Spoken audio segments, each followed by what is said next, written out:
জল্পনার অবসান ঘটিয়ে রাষ্ট্রপতি শাহাবুদ্দিনের পদত্যাগ, ভারপ্রাপ্ত দায়িত্ব নিলেন স্পিকার, ৯০ দিনের মধ্যে নির্বাচন। রাষ্ট্রপতির বিদায়ে রাষ্ট্রের ঘাট থেকে নামল স্বৈরাচারের কালো ছায়া, মন্তব্য জামাত আমিরের, দেশে চিকিৎসার ব্যবস্থার দাবি। শুল্ক আরোপে কর কাঠামোর প্রভাব পড়েনি, দাবি বাণিজ্যমন্ত্রী, নতুন করে জ্বালানির দাম না বাড়ানোর আশ্বাস।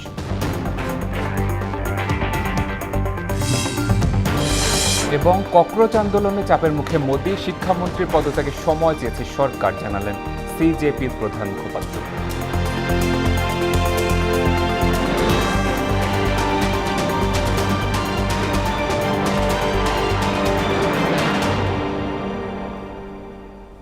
আসসালামু আলাইকুম, স্বাগত মোহনা সংবাদে। এতক্ষণ শুনছিলেন শিরোনাম, পুরো সংবাদের সঙ্গে আছি শেখ সাব্বির হোসেন। জল্পনা কল্পনার অবসান ঘটিয়ে পদত্যাগ করেছেন রাষ্ট্রপতি মোহাম্মদ শাহাবুদ্দিন। বিকেলে জরুরি সংবাদ সম্মেলনে জাতীয় সংসদের স্পিকার হাফিজউদ্দিন আহমেদ পদত্যাগের বিষয়ে নিশ্চিত করেছেন।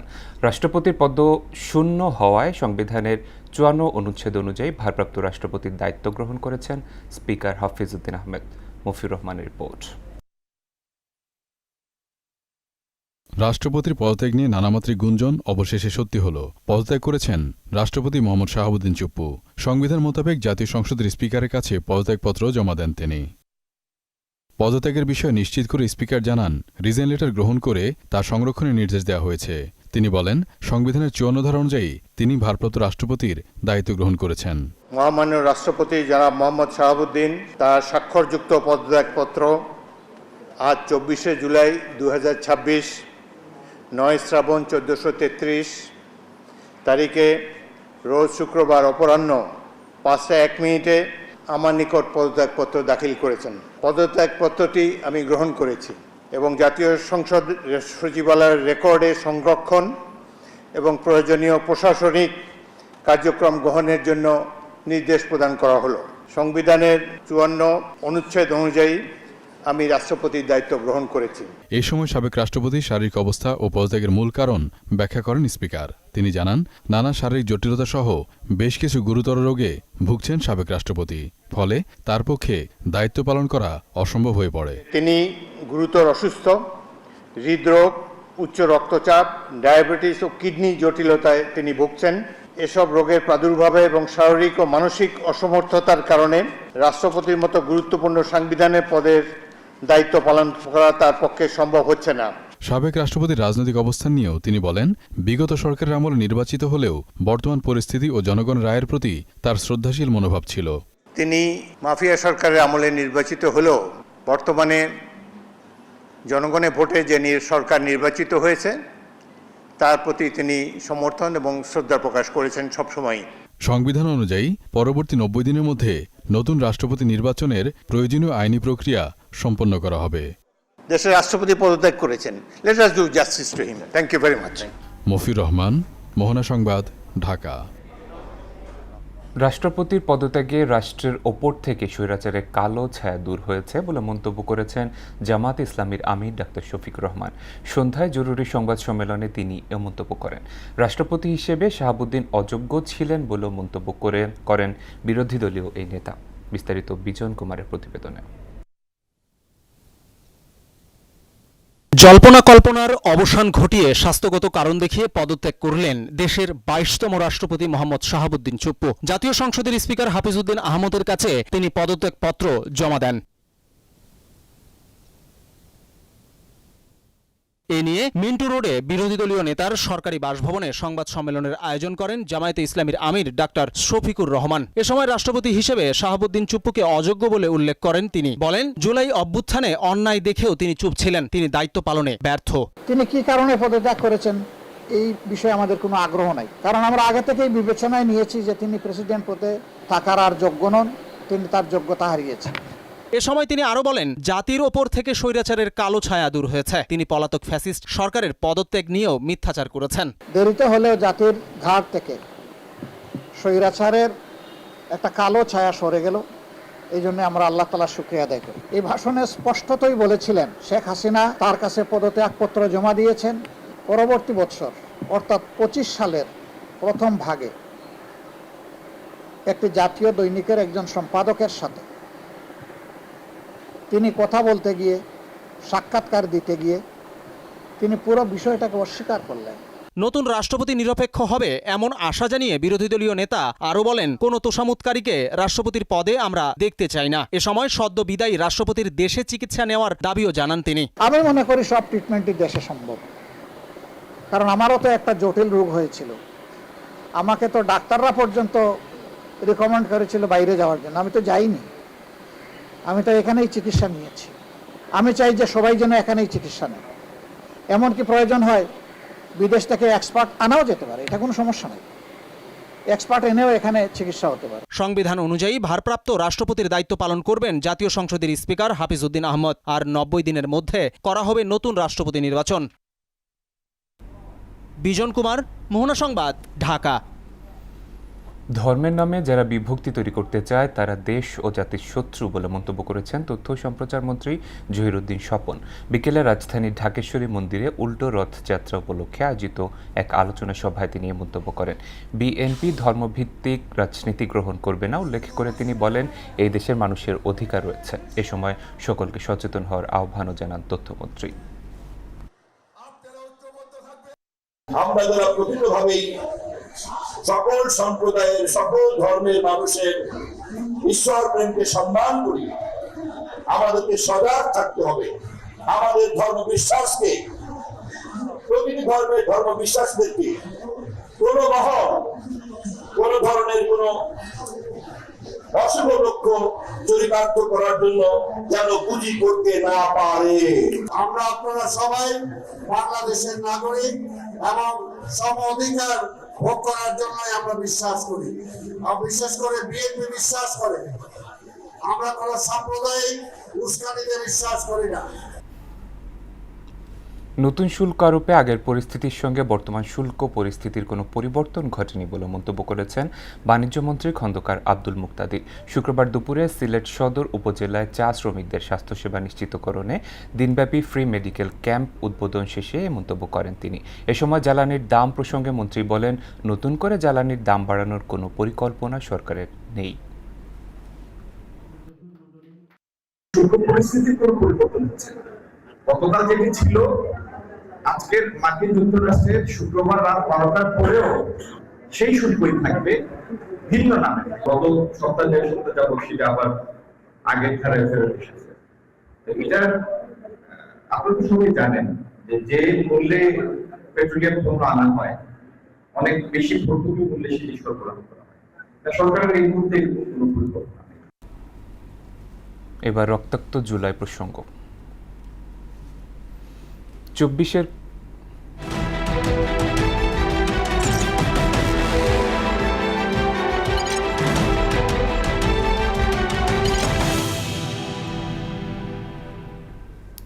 কোটা সংস্কার আন্দোলন এক দফার গণ অভ্যুত্থানের রূপ নেয়া সেই উত্তাল দিনে রণক্ষেত্রে পরিণত হয় ঢাকার প্রবেশদ্বার সাভার আশুলিয়া অঞ্চল।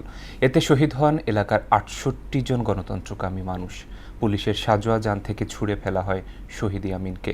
ঘটনার 2 বছর পেরিয়ে গেলেও শহীদ পরিবারের হাহাকার আর দেয়ালের গ্রাফিতিগুলো আজও মনে করিয়ে দেয় সেই মহাকাব্যিক আত্মত্যাগ। লাইজু আহমেদ চৌধুরীর সহায়তায় বাকিটা জানাচ্ছেন মিশাল বিনতে আনোয়ার।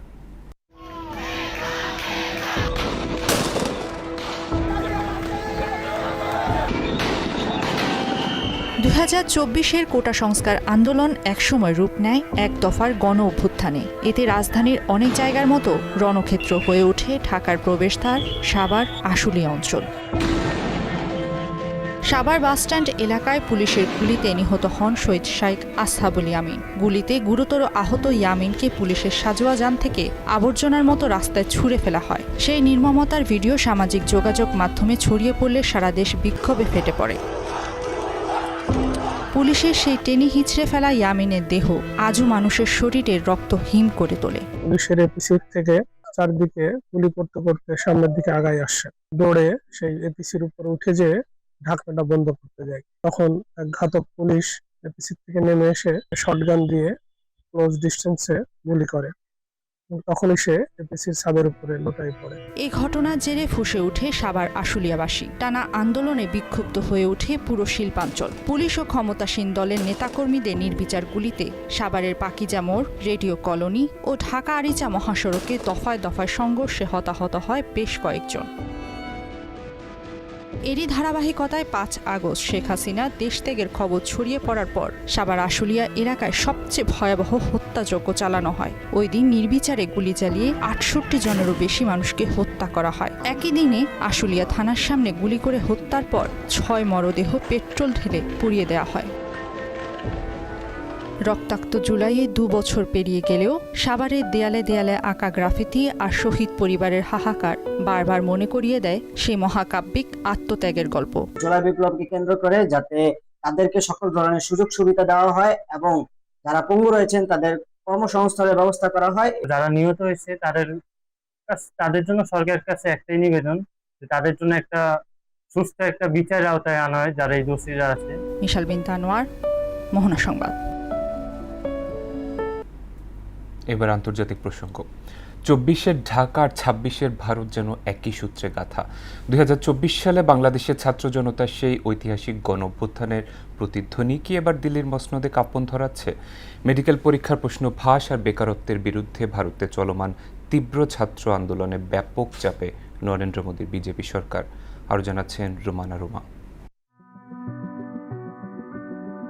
২০২৪ সালের জুলাই আগস্টে বাংলাদেশের ছাত্র জনতা যেভাবে রাজপথে নেমে স্বৈরাচারের পতন ঘটিয়েছিল, ঠিক ২ বছর পর ২৬ সালের জুলাই এসে সেই একই প্রতিধ্বনি ভারতের বুক জুড়ে। ঢাকার সেই ঐতিহাসিক জুলাই স্পিরিটই কি তবে এখন কাঁপন ধরাচ্ছে দিল্লির মসনদে? নিট পরীক্ষার প্রশ্ন ফাঁসের কেলেঙ্কারি আর ক্রমবর্ধমান বেকারত্বকে কেন্দ্র করে ভারতে এখন বিরাজ করছে চরম উত্তেজনা। ইতিমধ্যে চলমান আন্দোলনে সামিল হয়েছে সংসদের বিরোধী দলগুলো। একাত্মতা প্রকাশ করেছে পাঞ্জাবের শিখ সম্প্রদায়, কৃষক, শ্রমিক, তারকা শিল্পী সহ বিভিন্ন শ্রেণী পেশার মানুষ। বিক্ষোভ ছড়িয়ে পড়েছে দিল্লি সহ ৭ রাজ্যে। আন্দোলন বাধাগ্রস্ত করতে দিল্লির গুরুত্বপূর্ণ ১৭টি মেট্রো স্টেশন বন্ধ করে দিয়েছে প্রশাসন। ১৪৪ ধারা জারি সহ নিরাপত্তার চাদরে ঢেকে দেওয়া হয়েছে দিল্লির যন্তর মন্তর এলাকা। তবে এসবের মধ্যেই ব্যানার প্লাকার্ড হাতে রাজপথে অনড় শিক্ষার্থী জনতা। প্রখ্যাত অধিকার কর্মী সোনম ওয়াংচুক প্রতিজ্ঞা ভাঙলেও দীর্ঘ ২৬ দিন অনশন করেন তিনি। শিক্ষার্থীদের উপর নির্যাতন না করার শর্তে অনশন ভাঙেন তিনি। শিক্ষামন্ত্রী ধর্মেন্দ্র প্রধান পদত্যাগ না করা পর্যন্ত আন্দোলন চলবে বলেও হুঁশিয়ারি দেন ওয়াংচুক। তীব্র গণ আন্দোলনের মুখে অবশেষে নীরবতা ভেঙেছেন প্রধানমন্ত্রী নরেন্দ্র মোদী। প্রশ্ন ফাঁসের ঘটনাকে বড় অপরাধ স্বীকার করে দোষীদের কঠোর শাস্তির আশ্বাস দেন তিনি। তবে বিরোধী কংগ্রেস একে সরকারের কৌশল হিসেবে দেখছে। ভারতের রাজপথের স্লোগানে সরাসরি উঠে আসছে বাংলাদেশের ২০২৪ সালের গণ অভ্যুত্থানের প্রসঙ্গ। সামাজিক যোগাযোগ মাধ্যমে আন্দোলনকারীদের দেয়া বক্তব্য এখন ভাইরাল, যেখানে ঢাকার গণ অভ্যুত্থানের উদাহরণ টেনে শাসক দলকে সরাসরি হুঁশিয়ারি দেওয়া হচ্ছে। ছাত্র জনতার এই অধিকার আদায়ের সংগ্রাম শেষ পর্যন্ত কোন দিকে মোড় নেয় সেটাই এখন দেখার বিষয়। রুমানা রুমা, মোহনা সংবাদ। ভারতের কেন্দ্রীয় শিক্ষামন্ত্রী ধর্মেন্দ্র প্রধানের পদত্যাগের দাবির বিষয়ে চূড়ান্ত সিদ্ধান্ত নিতে একদিন সময় চেয়েছে বিজেপি সরকার। শুক্রবার সরকারের প্রতিনিধিদের সঙ্গে বৈঠকের পর এমনটাই দাবি করেছে ককরোচ জনতা পার্টি সিজেপি। বৈঠকের পর সাংবাদিকদের মুখোমুখি হয়ে সিজেপির প্রধান মুখপাত্র সৌরভ দাস জানান, প্রতিনিধি দল সরকারের কাছে তাদের সব দাবি পেশ করেছেন। এর মধ্যে ধর্মেন্দ্র প্রধানের পদত্যাগই মূল দাবি বলেও জানান সিজেপির প্রধান মুখপাত্র। বৃষ্টি, বন্যার অজুহাতে রাজধানীতে শতক ছুঁয়েছে বেশিরভাগ সবজি। দাম বাড়ার শীর্ষে কাঁচামরিচ। গরিবের আমিষ, ব্রয়লার মুরগি, ডিমের দামও ঊর্ধ্বমুখী। স্বস্তি নেই মাছের বাজারেও। এমন পরিস্থিতিতে বাস্তবসম্মত বাজার তদারকির দাবি ক্রেতাদের। বাজার ঘুরে আরও জানাচ্ছেন উষা ফেরদৌস। রাজধানীর বাজারে থরে থরে সাজানো সবজি দেখে চোখ জুড়ালেও কিনতে গিয়েই হোঁচট খান ক্রেতা। ছোট লাউ, বরবটি, পটল, ঢেঁড়স, কচুল্লতি সবই শতকের ঘরে।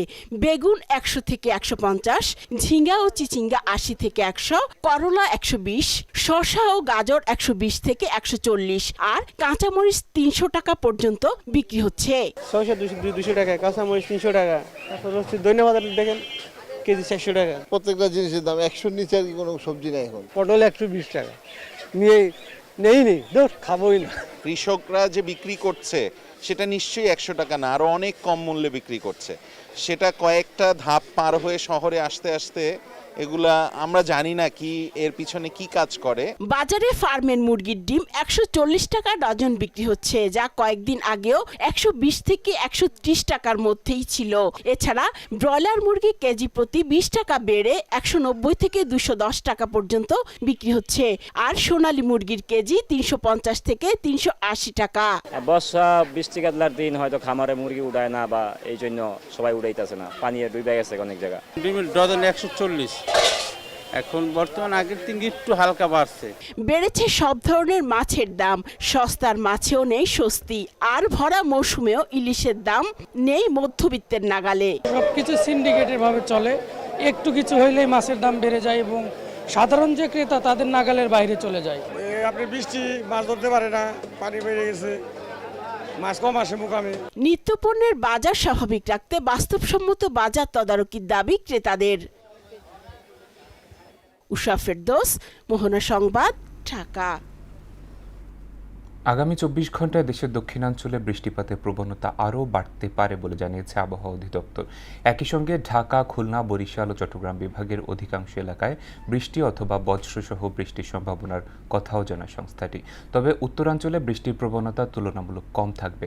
দিন ও রাতের তাপমাত্রা প্রায় অপরিবর্তিত থাকতে পারে। গেল 24 ঘন্টায় সর্বোচ্চ 83 মিলিমিটার বৃষ্টিপাত রেকর্ড করা হয়েছে কক্সবাজারে।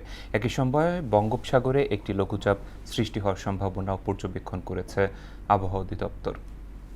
ঢাকা, খুলনা, বরিশাল এবং চট্টগ্রাম বিভাগের অধিকাংশ জায়গায় হালকা থেকে মাঝারি ধরনের ভারী এবং রংপুর, রাজশাহী, ময়মনসিংহ এবং সিলেট বিভাগের অনেক জায়গায় হালকা থেকে মাঝারি ধরনের বৃষ্টি অথবা বজ্রসহ বৃষ্টিপাতের সম্ভাবনা রয়েছে। 24 ঘন্টায় সবচেয়ে বেশি বৃষ্টিপাত রেকর্ড করা হয়েছে কক্সবাজারে, এটা 83 মিলিমিটার। এরপরেই হচ্ছে যে সাতক্ষীরায় 81 মিলিমিটার। এই মুহূর্তে সাগরে একটা লঘুচাপের তৈরি হওয়ার সম্ভাবনা দেখতেছি আমরা 26 তারিখ থেকে। শেষ করব মোহনা সংবাদ, যাবার আগে শিরোনামগুলো আরও একবার।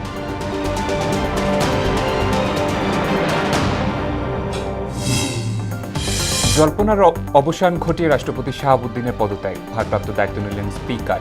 90 দিনের মধ্যে নির্বাচন।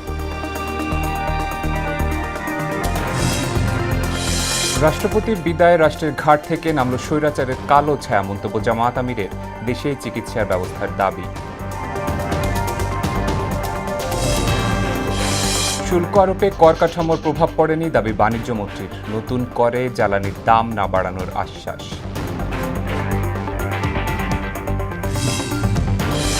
এবং ককরোচ আন্দোলনে চাপের মুখে মোদি, শিক্ষামন্ত্রীর পদত্যাগের সময় চেয়েছে সরকার, জানালেন সিজেপির প্রধান মুখপাত্র।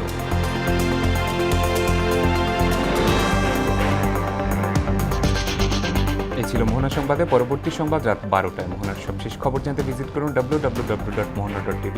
সংবাদ দেখতে পারেন ফেসবুক এবং ইউটিউবে। এতক্ষণ সঙ্গে থাকার জন্য ধন্যবাদ সবাইকে।